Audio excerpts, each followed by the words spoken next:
사랑하는 GT 식구들 모두 반갑습니다. 본문을 함께 읽어드리겠습니다. 민수기 2장 1절과 2절 17절의 말씀을 읽겠습니다. 여호와께서 모세와 아론에게 말씀하여 이르시되 이스라엘 자손은 각각 자기의 진영의 군기와 자기의 조상의 가문 기호 곁에 진을 치되 회막을 향하여 사방으로 치라. 2장 17절입니다.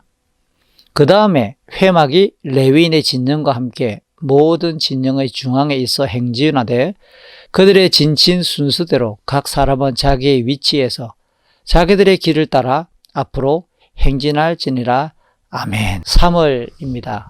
봄을 날리는 꽃들에서부터 따스함이 묻은 햇살과 바람까지 생명의 약진을 격려하지만 작년부터 이어지는 이 코비드의 상황은 여전하기 때문에 한 해의 교육 연도를 시작하는 출발선에서 올해의 상황 역시 광야를 지나듯이 불편하고 답답한 현실을 걸어야 할 것으로 예상할 수밖에 없습니다.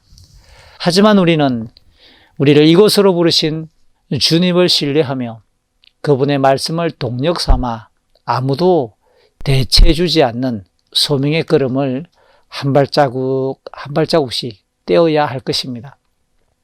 방금 제가 광야길을 걷는 듯하다라고 표현했는데요.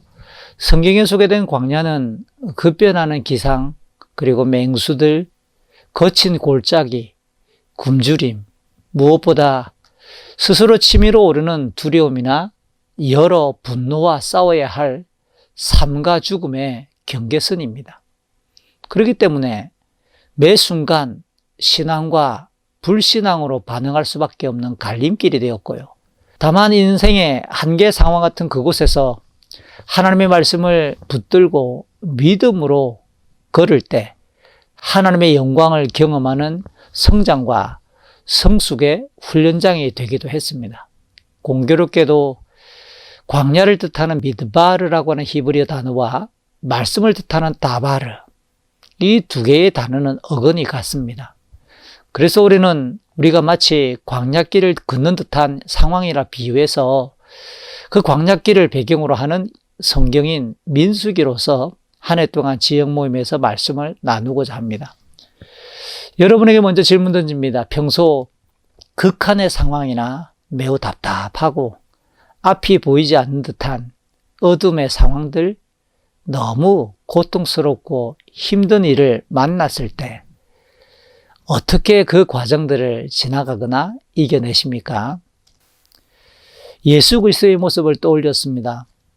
예수 그리스도에게서 그런 극한의 상황과 고통의 절정이 어떤 일이었을까라고 질문해 본다면 역시 우리는 십자가 위에서라고 답을 할 수 있겠지요. 예수님은 그 십자가 위에서 가장 답답하고 고통스러우며 극한의 상황에서 어떻게 그 과정을 견뎠을까요? 아니, 시간을 버텼을까요? 누가복음 23장 34절과 46절에서 십자가 위에서 7마디를 예수님이 쏟아내시는데 2번이나 하나님을 향하여 아버지라고 부릅니다. 아버지, 저들을 사하여 주옵소서. 아버지, 내 영혼을 아버지 손에 부탁하나이다. 그러니까 예수님은 그 극한의 상황에서 본인이 하나님의 아들이며 하나님이 나의 아버지라고 하는 영적인 정체성을 유지하고 있었다는 겁니다. 게다가 요한복음 19장 30절 다 이루었다. 자기의 죽음이 이 땅에 그리스도로 오셔서 지상의 모든 삶과 사역을 완결하는 일을 지금 진행하고 있는 고통이다라는 것도 의식하셨습니다. 그러니까 예수님은 극한의 상황에서 정체성과 본인에게 주어진 과업을 기억하며 그 걸음을 뚜벅뚜벅 걸으시면서 그 심각한 고통을 마주하신 것이죠. 우리에게 이런 연중 교육 연도의 일들을 가만히 비춰볼 때 가장 분주하고 힘겨운 때는 역시 3월이죠. 어찌 보면 예수님의 십자가를 비유한다는 것이 조금 어색하고 죄송스러우나 우리에게 가장 분주하고 지치며 극한의 상황들, 특별히 새로 발령받은 우리 새내기들, 좀 몇 년간 쉬었다가 복직하시는 분들은 정말 정신없고 혼란스러운 3월이 될 것입니다. 저는 여러분들에게 그리고 모든 GT 식구들에게 민수기 1장과 2장의 내용을 통해 우리가 과연 어떤 정체성을 가지고 있는지, 우리에게 부여된 과업이 무엇인지를 점검하며 모두 힘을 낼 수 있기를 부탁하고자 합니다. 아브라함의 후손인 야곱의 가족은 창세기 46장 3절 이하에 의하면 하나님의 인도하심에 따라 이집트로 내려갔습니다. 그 이집트 땅에서 430년을 보내는 동안 야곱의 가족들은 급속하게 인구가 증가하게 되었고 민족의 규모로 불어났습니다.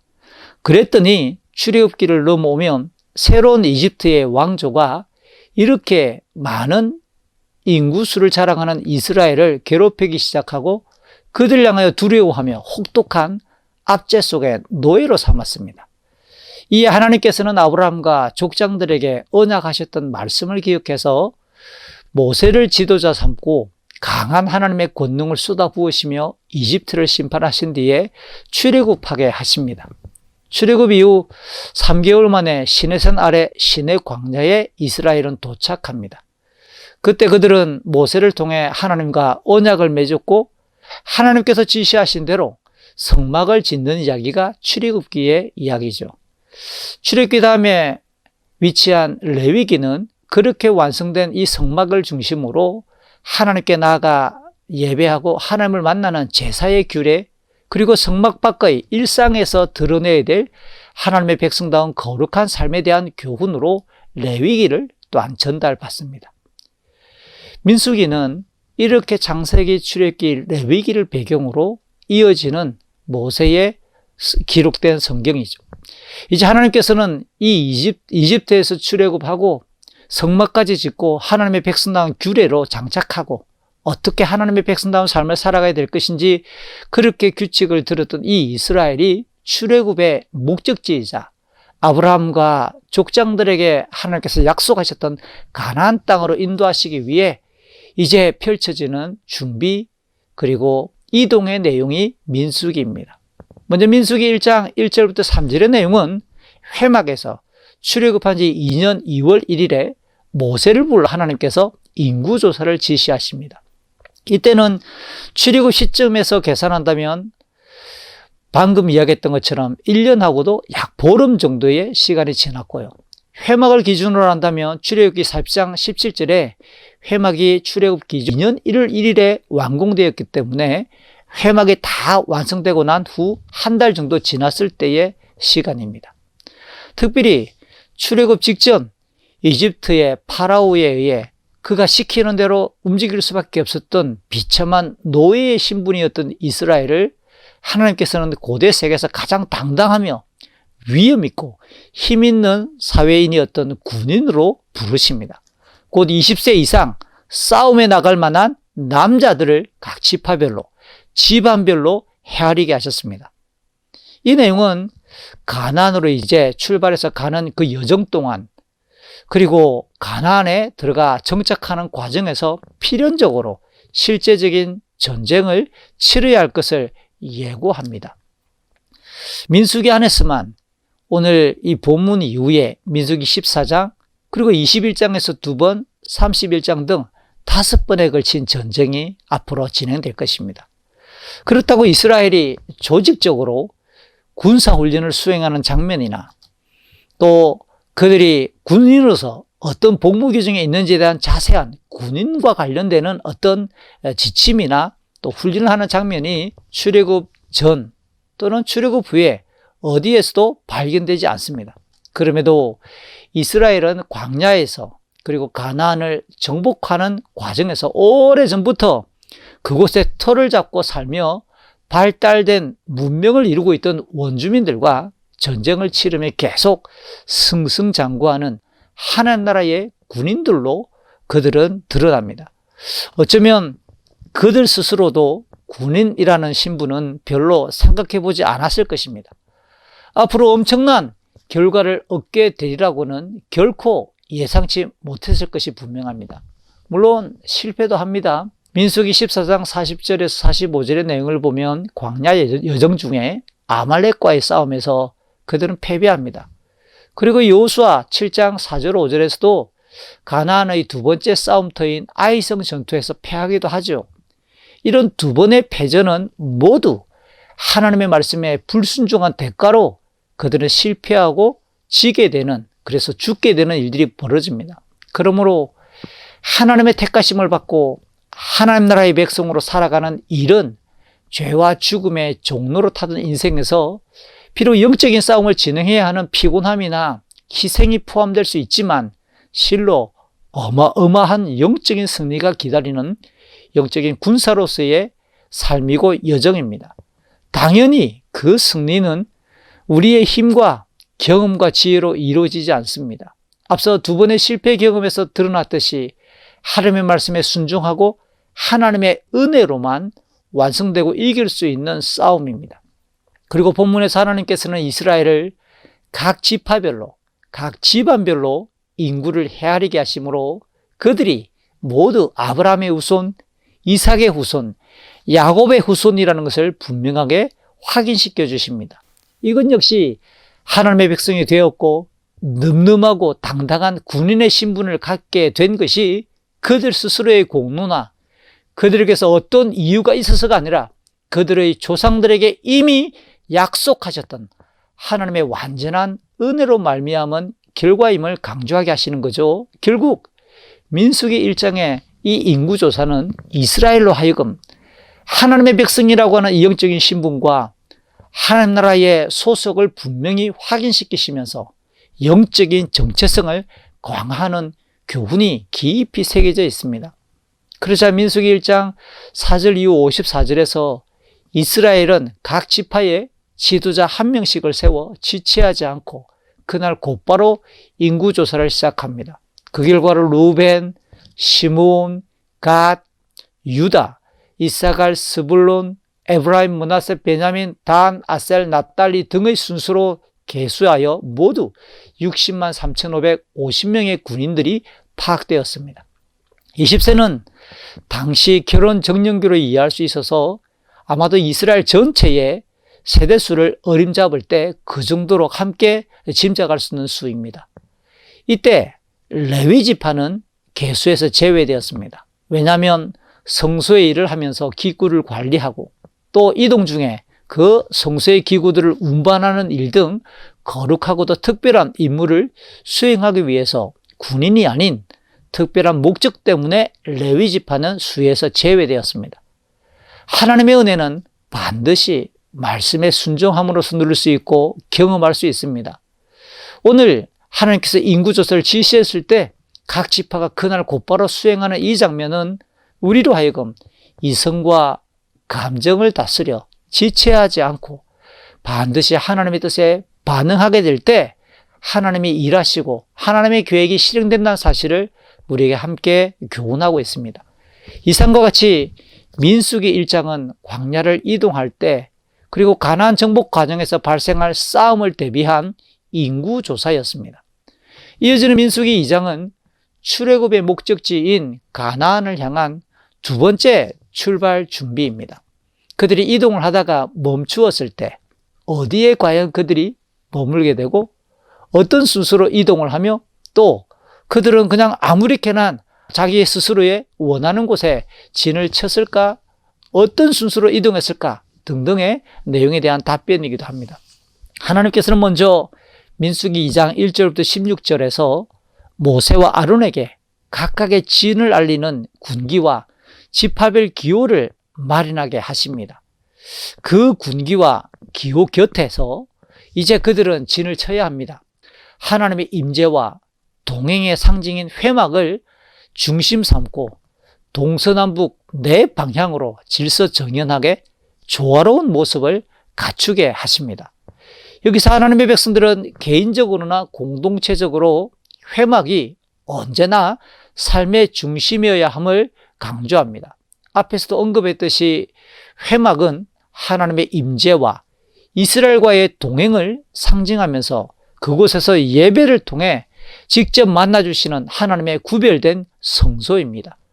그러기에 우리 성도들의 모든 삶은 하나님의 뜻에 집중하는 개인적인 예배이면서 동시에 함께 시간을 정하고 함께 구별된 장소에서 함께 신앙을 고백하는 자들과 진행하는 공적인 예배에도 신실해야 될 것을 의미합니다. 하나님을 예배하는 것이 삶의 중심일 때 그 인생은 참된 평강과 행복과 기쁨을 누릴 수 있습니다. 아마도 이스라엘의 각 진영의 군기와 지파별 기호는 깃발이었겠죠. 서로의 구별을 위해 다른 색깔을 사용했을 것입니다.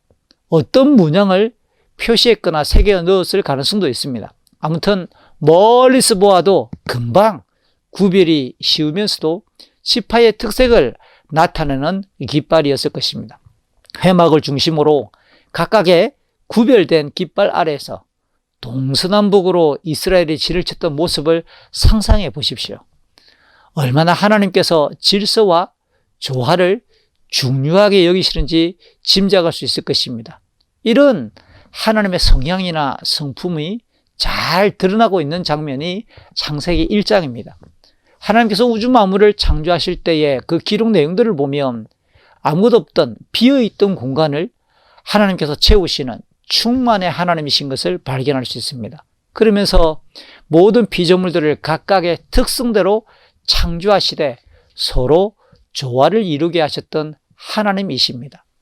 이러한 하나님의 성품에 대해 사도 바울도 고린도전서 14장 33절에서 이렇게 표현합니다. 하나님은 어지름의 하나님, 무질서의 하나님이 아니시며 화평의 하나님이심을 교훈하면서 서로 덕을 세우고 교회 생활을 진행할 때에도 함께 질서와 조화를 강조합니다. 그러기에 성도는 자기의 감정이나 기쁨, 자신의 성향이나 편리함만을 내세우기보다 어디에 있든지 평화의 사람으로 질서를 존중하고 조화를 이룰 수 있어야 합니다. 다시 본문으로 돌아와 볼까요? 이스라엘이 광야를 지나다가 머물 때 회막의 출입구인 동쪽에는 누가 머물게 될까요? 유다 지파를 대표로 하여 이사갈과 스불론 지파가 진을 치라고 이야기하고 출발할 때에도 이 유다 지파의 진영이 영광스럽게 제1대로 출발합니다. 이처럼 진영의 위치나 출발 순서를 볼 때 유다 지파가 강조되는 것은 영적인 장자의 역할을 하나님께서 택하시고 감당케 하신다는 사실을 짐작합니다. 가나안에 정착한 뒤에도 하나님의 특별한 섭리 속에서 장차 그리스도가 이 유다 지파의 계보를 통해서 오실 것을 암시하게 되죠. 이 지파의 총수는 모두 18만 6,400명으로 규모가 가장 컸습니다. 이어 시계 방향으로 돌아 남쪽에는 르우벤을 대표로 해서 시므온과 갓 지파가 함께 진을 치고 또 이동 중에는 이들이 두 번째로 행진을 합니다.